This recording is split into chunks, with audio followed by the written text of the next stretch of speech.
Good morning and welcome to CrossPointe Church. We're thrilled that you would join us this morning. And if you've never been here before, you need to know that we exist to help people find and follow Jesus. That's who we are. That's what we're about. And everything we say and do is about helping somebody find Jesus for the first time or follow him more closely. Also, if this is your first time here, we would love to connect with you. You can connect with us by scanning the QR code on your screen or visiting our website, crosspointma.org/connect.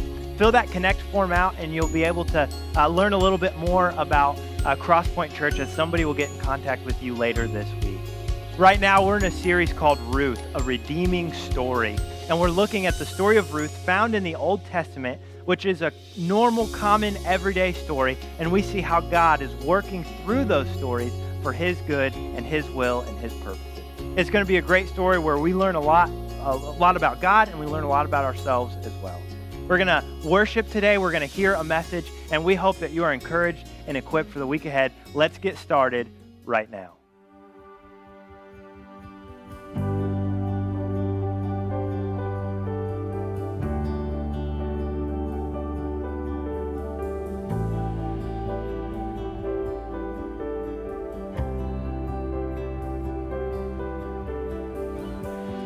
Here is where I lay it down, every burden, every crown.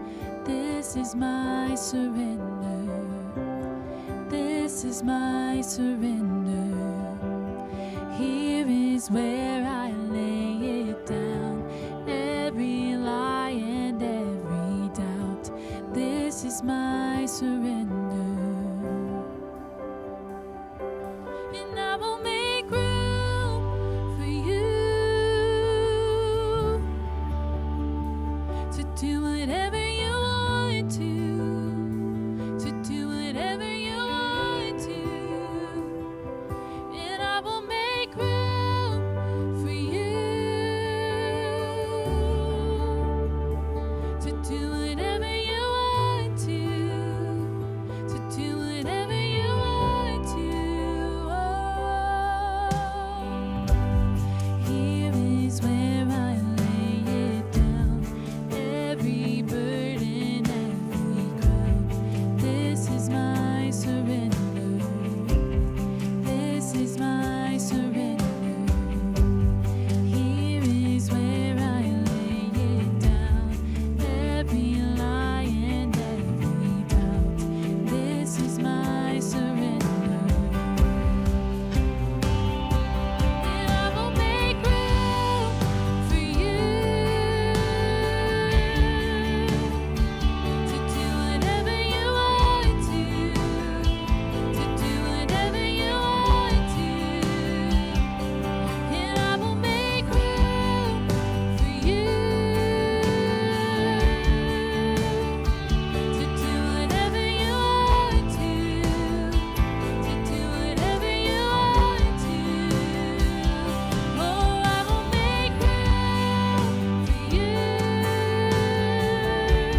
Here is where I lay it down.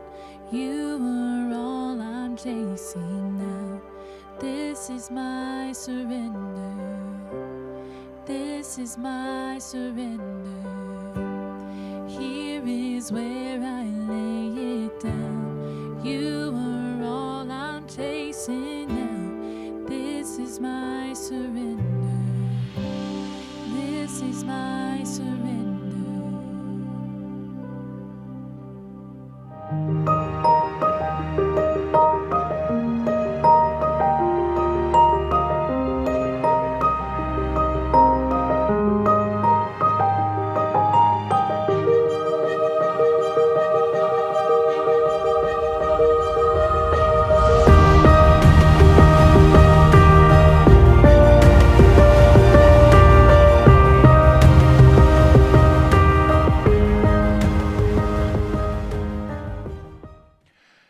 Hey, CrossPointe, it's great to be with you today. I have maybe a strange question to ask you. Have you, or maybe someone that you know, ever had a funny or even awkward first date experience? I've got a friend named Jim who leads a church in Washington State, and his funny or awkward first date experience might be better described as a first meeting experience. Jim was never really a breakfast man, so to speak, but when there was a really good-looking girl that he really wanted to meet and found out that she always ate breakfast in the cafeteria, well, Jim obviously became a breakfast man. So he strategically sits next to a really good friend of his who just happened to be sitting across from this good-looking girl that he wanted to get to know. The problem was that Jim and his friend started laughing so hard that he threw up his scrambled eggs right back onto the plate that he had just eaten them from. Well, this good-looking girl is not impressed at all, and she stands up and exclaims, "You are disgusting," and storms off. Jim is still actually laughing, and he turns to his friend and he says, "I think she's the one." Well, over 30 years later, something must have worked because they're still together. Tell you another story, this time about my daughter, Taylor, and my son-in-law, Jack. In their first semester, freshman year of college, they're in a class where the professor is talking about personality profiles, and each of the students have taken these profiles, and now they're talking about compatibility in the home and compatibility at work. And the professor, in the middle of the class, points at my daughter and then points at Jack, the man who does not know he's going to be my son-in-law. He points at both of them and says, "You two are compatible. You ought to date." Well, that's pretty awkward, but it gets more awkward, so to speak.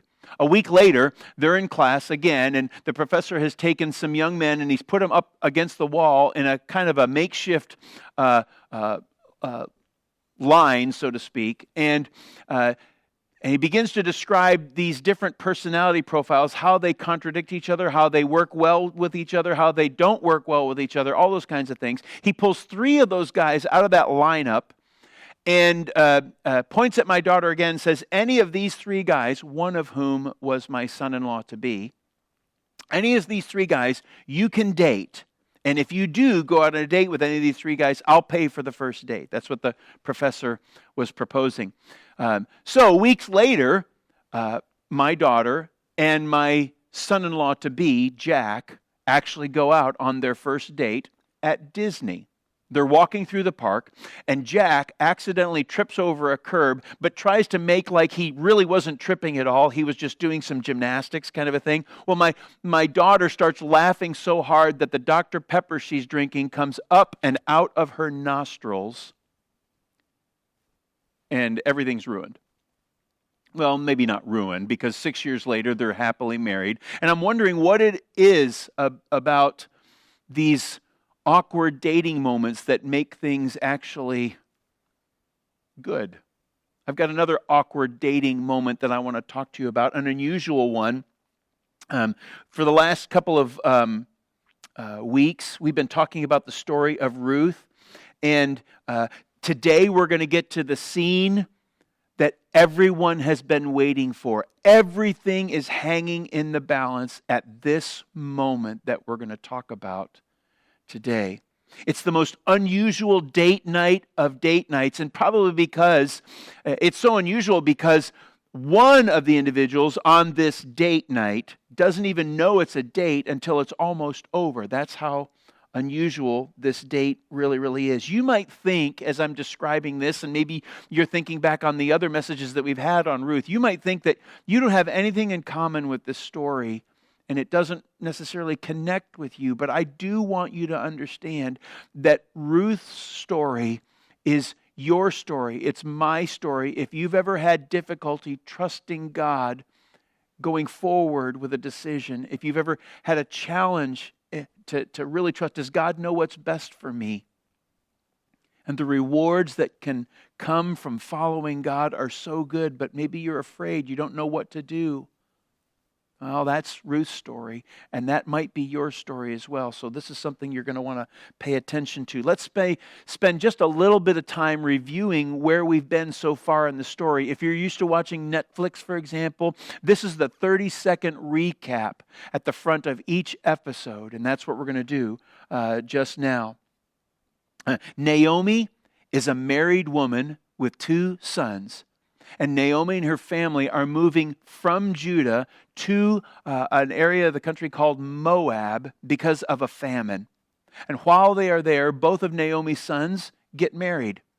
And shortly after her sons are married, her husband and both of her sons all die.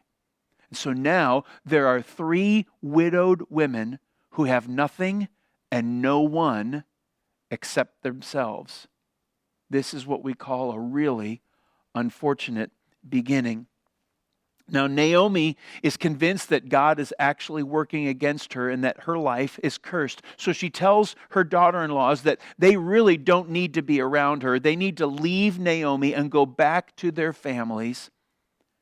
And one of them does leave and go back. But the other, whose name is Ruth, says, "No, I'm not leaving you." And in a very powerful moment, a very personal moment, very relational moment, says no, she's going to stick with Naomi no matter what. She, Ruth, is the unselfish companion. So these 2 widows head back to Bethlehem. This is the area where Naomi's family is from. And they begin to eke out a living as Ruth goes back to the wheat and the barley fields, picking up the grain that's left over that those who work in the fields didn't pick up. That's how they make their living. Now, Ruth's diligent and tireless work ethic is noticed by a lot of people. And in particular, it catches the eye of a wealthy man named Boaz. He is also a family member, and because of the role that he's in, he has the ability to change everything about the life of Ruth and Naomi. He can turn tragedy into a Cinderella-like ending, and he is an upright man. So Ruth is working in the fields of Boaz. Boaz himself tells Ruth that she is an honorable woman, that she is a protected woman, and that he is going to provide for her and Naomi. And now things are so much better than they ever thought they were going to be. Things are really working out for Ruth and Naomi. So we have an unfortunate beginning, an unselfish companion, an upright man, and now, as I had shared with you before, we're going to get into an unusual night. Let's pick up the story now in Ruth chapter 3, starting with verse 1. One day, Ruth's mother-in-law, Naomi, said to her, "My daughter, I must find a home for you where you will be well provided for. Now Boaz, with whose women you have worked, is a relative of ours. Tonight he will be winnowing barley on the threshing floor. Wash, put on perfume, and get dressed up in your best clothes. Then go down to the threshing floor, but don't let him know you are there until he's finished eating and drinking. When he lies down, note the place where he's lying. Then go and uncover his feet and lie down. He will tell you what to do. I will do whatever you say, Ruth answered.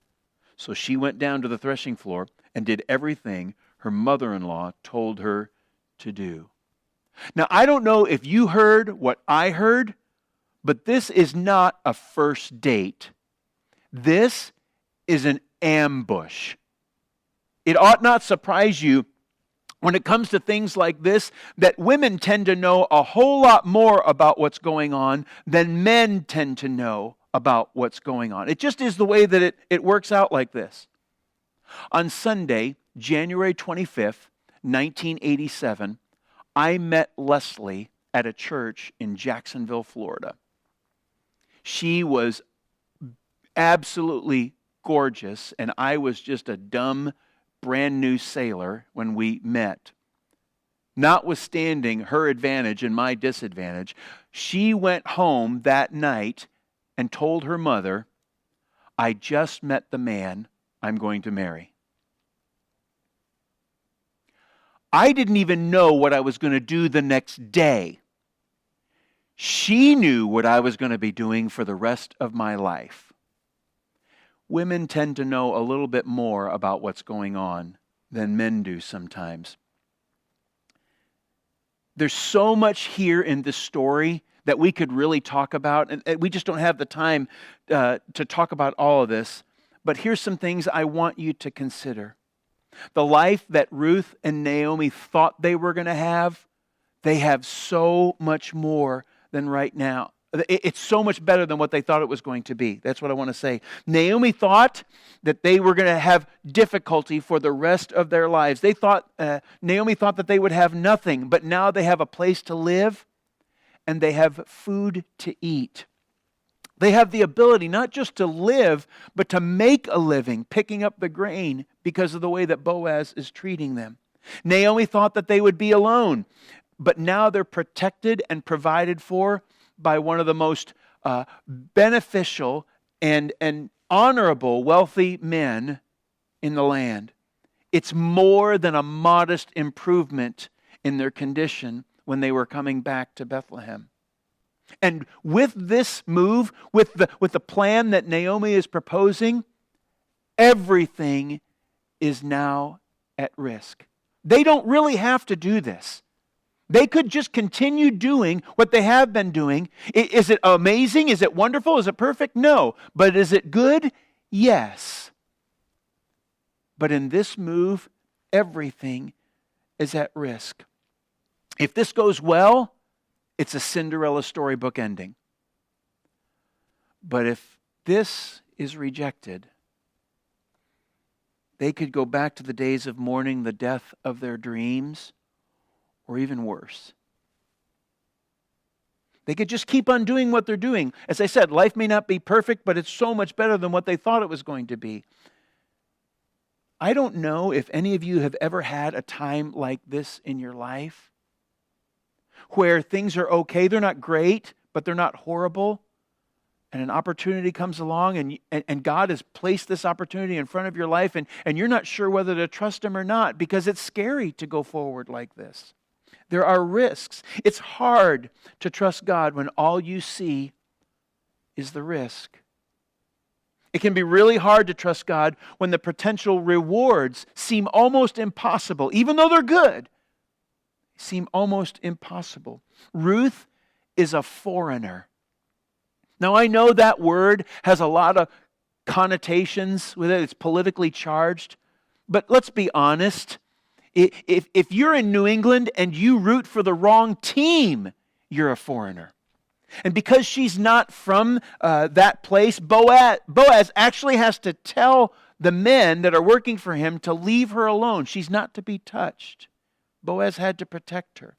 Not only is she a woman, a foreign woman working in the fields, but because she's working in the fields, there's some other vulnerabilities that are present. She may be really, really pretty. But after working in the fields day after day after day, beauty ends up getting covered by more than dirt. Hands become calloused and skin becomes hard. Naomi knows this. It's why she's coming up with this plan. Naomi knows that it isn't just beauty that fades. It's strength that fades too. How long can anyone continue working in the fields the way that Ruth is? So diligently, so hard. Naomi and Ruth also know that someone's entire world can change just like that. They've lived through it. They understand how quick things can change. But Naomi also knows it isn't a coincidence that Ruth chose Boaz fields to work in. And she also knows that it's no coincidence that it's not just Boaz fields that she's working in, that Boaz is a kinsman redeemer, a family redeemer, a guardian redeemer, whatever version you happen to be reading it. It's really all the same. This isn't a sudden revelation to Naomi either. This has been something that's been growing in her mind, things that she's been thinking about, pondering, reflecting upon. At the end of chapter 2, the writer tells us in the last verse that Ruth stayed close to the woman of Boaz to glean until the barley and wheat harvests were finished. She lived there with her mother-in-law. And then, the first verse of chapter 3 that we read, Naomi says to Ruth, I've got an idea. She had been thinking about this. She had been pondering this. Pondering Ruth's future, pondering why Boaz. She's wondering if God could possibly be orchestrating all this together to bless Ruth, to bless Naomi. And He is, but not just to bless them. There's a whole larger plan that's being put into place that God Himself is putting into place. I'm going to talk a little bit more about that next week, so you want to stay tuned for that. I just think it's funny that the woman who last chapter is saying that God has cursed her, now in this chapter is saying God really could be blessing her. And she's motivated to take the action that she's recommending. Trust, your faith, your trust in God isn't really an impulsive thing. God knows sometimes that we're afraid. And He gives us the time that we need, sometimes between the beginning of planting and harvest, to think about just what He might be doing in our lives to bless us. And Ruth's response is actually amazing. Her faith is so powerful. She says, I will do whatever you say. Wow. I know it might be hard to trust in God when you're afraid. But God does not lead you or me or anyone else into brokenness. He leads you and me away from brokenness. I know it might be hard to follow God when you're not sure if things are going to work out. I understand all that. But God does not lead you and I into heartache. He doesn't lead you and I into despair. He leads you and I away from those things. God is not a God of darkness. He's the God of light. And there's something really important I want you to understand. You may not know how everything is going to work out from time to time, but you are never at risk when you put your hope in God. I'm going to say that again. You may not know how things are always going to work out, but you are never at risk when you put your hope in God. Ever. You may not know this, but when Leslie and I made the decision to come to a small church in New England in 2016, there was an enormous amount of uncertainty with this move. Now, I know that there are some of you who knew about the uncertainty that the church itself was going through with all the changes that were being proposed. But for Leslie and me, we were moving to some place that we had never been before, with people that we didn't know. We knew no one coming here. We left every member of our family to come here. We were foreigners, really. I can remember there were people there who said, "Why are you going there? It's not going to work out. It's not going to be what you think it's going to be." And then when we got here, there were people that also said, you know, what you're trying to do here isn't going to work out. It's just not going to. There were times that I myself wondered if it was going to work out. There were times I wondered if God really knew what he was doing in all of this. And I'm not kidding. I can't tell you, though, how well, how powerfully God has blessed Leslie and me, and how powerfully God has blessed CrossPointe. And he's still doing it. We're still being blessed. The church, myself, Leslie, God just keeps on doing things that I never thought could possibly happen are happening. And it says a whole lot about how worthy God is of our trust. Maybe you're afraid to step out. Maybe you're afraid to take a risk. Maybe God's been trying to tell you to take a chance because he's with you, that you can trust him. He's leading you. I want you to know that God doesn't lead you into brokenness, and you are never at risk when you put your hope in God, ever. So, the plan that Naomi puts into place is set. Boaz is working on the threshing floor, and Ruth is putting on her absolute best to get Boaz's attention. The plan is set. Now, Trey talked about harvest time. He talked about what that was all about. It's a time of great celebration. Yes, there's an enormous amount of work to do, but in the midst of all that work, there's a lot of celebrating that's going on. There's a lot of eating and a lot of drinking. And Boaz is, like I said, on the threshing floor doing the work that Naomi thought he was going to be doing. He eats and drinks just as Naomi had predicted. The author of the story doesn't say that Boaz goes overboard. He doesn't eat and drink to excess. He's just working hard, and he has a good meal. And when he has a good meal and he works hard, he goes to sleep on the threshing floor. That's all that there is to that. He sleeps right there. Ruth is paying attention to every move that Boaz has. And when he goes to sleep, she comes up, lays down at his feet, pulls the blanket off of his feet, and waits. Now, I can honestly tell you, I have no idea what the uncovering of the feet meant. There are a lot of people that write about this, but even they will be honest and tell you that they're just guessing. Even with all of that, it really doesn't matter, because the bottom line is Ruth knew exactly what this meant.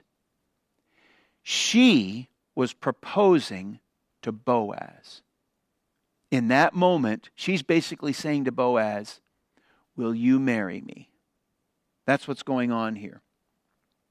Boaz, for all that is going on there, remember, guys don't know what's really going on. He's had a great day. He's just fat, dumb, and happy, sleeping on the threshing room floor. That's all that's going on.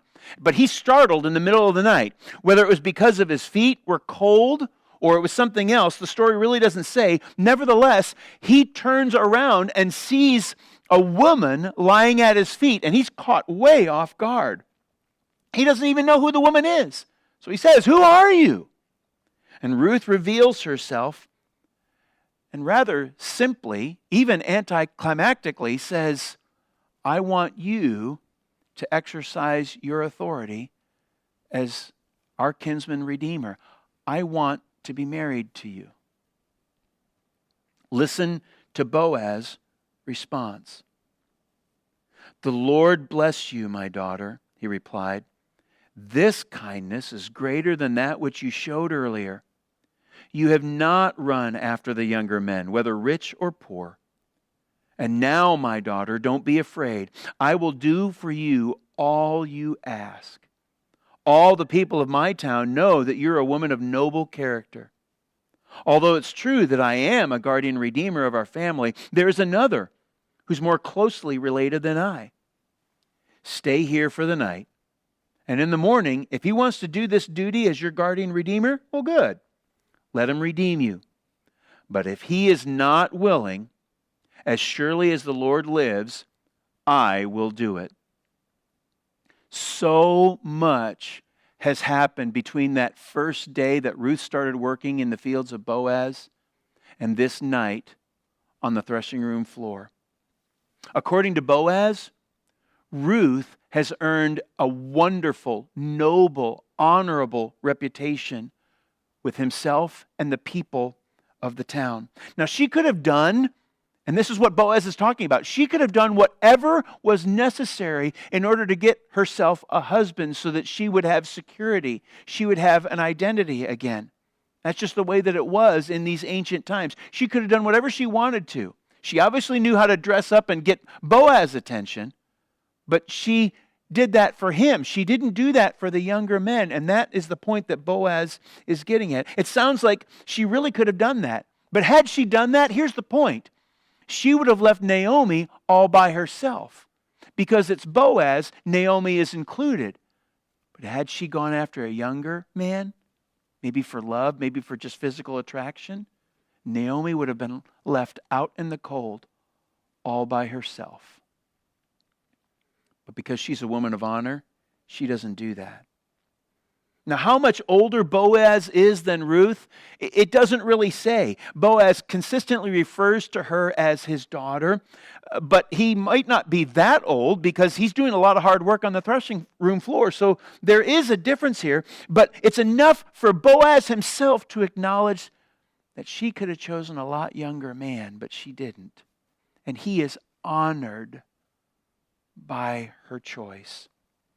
Honored that Ruth is asking him to do that. And what is she actually asking him anyway? What is the responsibility of a kinsman redeemer, the family redeemer, the guardian redeemer? I told you that different versions have different words for it, but it's really all the same thing. What is the responsibility of a kinsman redeemer? Trey talked about this a couple of weeks ago, but I want to hone in on this. Really important. A kinsman redeemer was a very close family member relative with a very specific set of responsibilities should certain tragedies happen in a family or to a family member. This is really serious and important stuff, and the responsibilities of the kinsman redeemer were taken very, very seriously.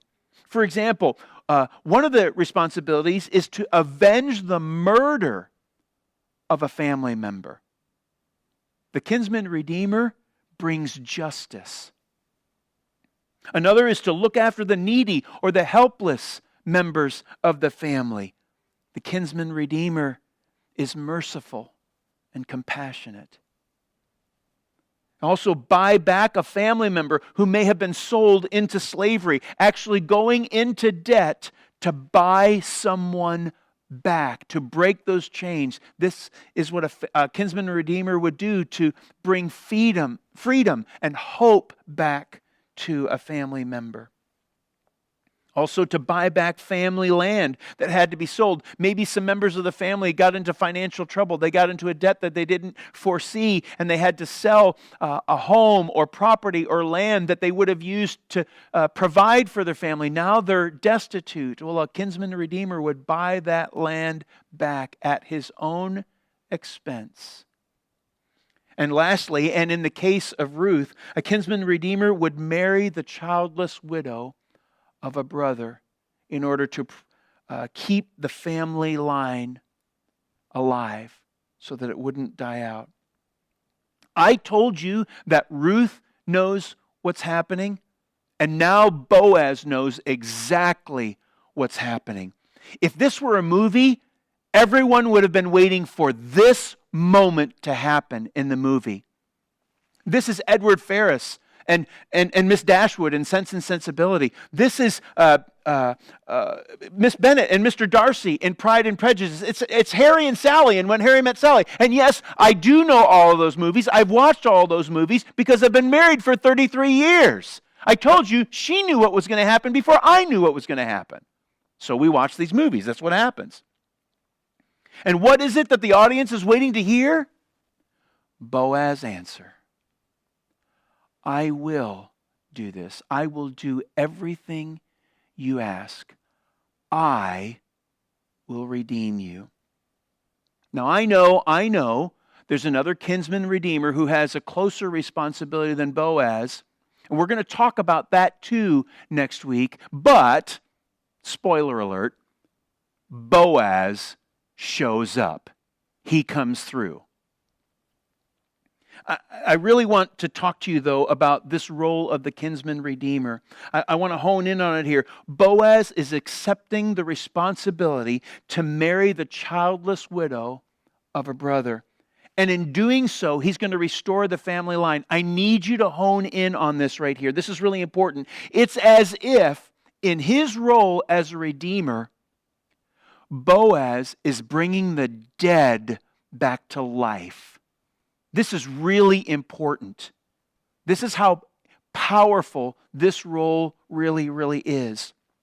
Boaz is redeeming time. Boaz is redeeming hope. He is redeeming dreams. He's redeeming identity. So much is happening in here. No, Naomi wanted to plan this because she wanted Ruth to be provided for. But at the very beginning of this, Ruth didn't want to leave Naomi because she didn't want to be alone. And what is happening now? Now God is making sure that Ruth and Naomi are provided for. And Ruth and Naomi aren't going to be left alone. Boaz may be the kinsman redeemer, but God is the ultimate redeemer. He's the one that's turning grief into joy. He's the one that's turning ashes into beauty. He is the one that is bringing all things together, things that no one could possibly even begin to think could be put together. But God, in his redeeming way, in his blessing way, in his powerful way, is making it so that you and I can trust him when we don't know what's going to happen. This is the point of the story of Ruth. There's so much happening here. I told you, you are never at risk when you put your hope in God, and you are never more secure than when you are redeemed by God. You are never more secure than when you are redeemed by God himself. So where is it that God is leading you? What risky thing is God asking you to trust him in? Are you afraid to step away of some things that you think are secure, even though you know in your heart they're not? Are you afraid to step out of a situation that's kind of okay? You know there's better, and God may be calling you to better, but you're not sure whether God will really come through or not? Boy, the story of Ruth really puts that to bed, doesn't it? God is a powerful redeemer. He can bring things to bear that you never thought could possibly be a part of your life. He can make hope happen in front of your very eyes. He can make it real. He can bring dreams that you thought were dead back to life again. He can make an identity for you that you thought was going to be when you were in high school and maybe a young woman or a young man. And now, because so many years have gone by and so much has happened, you thought those dreams have died. But no, God can bring those dreams back to life again, because that's the God that we serve. That's the God that we know. That's the God that proved himself to Ruth and Naomi. And that's the God that's waiting to prove himself to you. Are you going to trust him? Let's pray.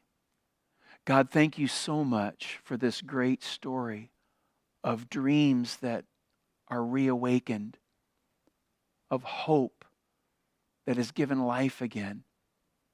Thank you for this great story of a woman who really wasn't supposed to have hope in you, that has incredible hope and faith in you. God, thank you that we see our story in her story. God, help us to lean on you. Help us to trust in you when we're afraid. It's okay to be afraid. We know that, God, but help us to lean on you when we are. Help us to trust in your power, trust in your ability, trust in your faithfulness, because you are a redeeming God. We pray this in Jesus' name. Amen.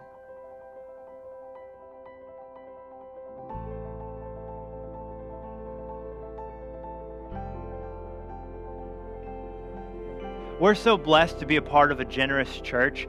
This church gives and gives and gives some more, and we just want to thank you and thank God for working in your life to be so generous. If you'd like to continue giving, or if you'd like to start giving for the first time, there's some ways on the screen that you can do that. But I also want to let you know that you can begin giving by supporting our Birthright shopping list drive. We're doing a drive right now for Birthright, which is located in Taunton. And Birthright helps single moms by giving them diapers and different supplies that you need for being a mother and having babies. So if you would like to participate in that, just go to our website. You can find the image with the shopping list, buy those items, and then you can return them to the church. You have till Mother's Day to do that. Also, just want to say thank you again for joining us. Remind you that we exist to help people find and follow Jesus. We hope you are encouraged and equipped for the week ahead, and we can't wait to see you next week. Have a good one.